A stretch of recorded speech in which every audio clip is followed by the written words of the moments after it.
மின்மினி இந்த படம் ஹரிதா ஷமிமோட டைரக்ஷனில் 9th ஆகஸ்ட் 2024 அதாவது நாளைக்கு தேட்டர்ஸ் ரிலீஸ் ஆக போகுது. இந்த படத்தோடைய கதை என்னன்னா, ஸ்கூல் படிக்கிற ஒரு 3 ஸ்டூடெண்ட்ஸோடைய லைஃப் ஜேர்னி தான் இந்த படமே. இந்த படத்தோடைய சிறப்பான விஷயம் என்னன்னா, இந்த படத்தை கிட்டத்தட்ட 8 வருஷம் எடுத்திருக்காங்க. அதை இந்த படம் ஆரம்பிக்கிறதுக்கு முன்னாடியே மென்ஷன் பண்ணியிருப்பாங்க. எப்படின்னா, இந்த சின்ன பசங்க அவங்க வளர்ற வரைக்குமே கிட்டத்தட்ட இந்த படத்தை அத்தனை நாள் எடுத்திருக்காங்க.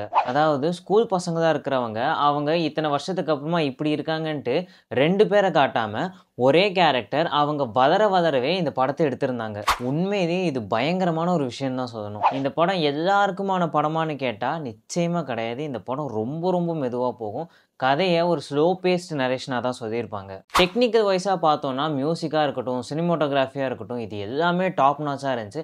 அதே மாதிரி இந்த படத்தை எடுத்த விதமும் ரொம்ப நல்லா இருந்துச்சு. ஆனால் இந்த படத்தில் பிரச்சனைன்னு பார்த்தோன்னா, படம் யதார்த்தத்தை கொஞ்சம் மீறிடுச்சோன்ற மாதிரியும் தோணும். அதே மாதிரி மெதுவாக போகிற ஸ்க்ரீன் ப்ளே ஒரு சில பேருக்கு செட் ஆகாமல் கூட போகலாம். இந்த படத்தோடைய ஃபர்ஸ்ட் ஹாஃப் முழுக்க ஸ்கூலில் காட்டுவாங்க.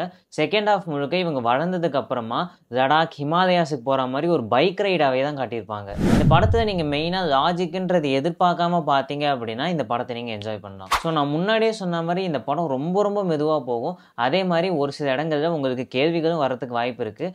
ஆனால் இதெல்லாம் எனக்கு தேவையில்லை, நான் லாஜிக் எதுவுமே பார்க்க மாட்டேன், ஃபீல் குட் படம் எப்படி இருந்தாலும் நான் போய் பார்ப்பேன் அப்படின்னா இந்த படத்தை நீங்கள் ஒரு வாட்டி ட்ரை பண்ணி பார்க்கலாம்.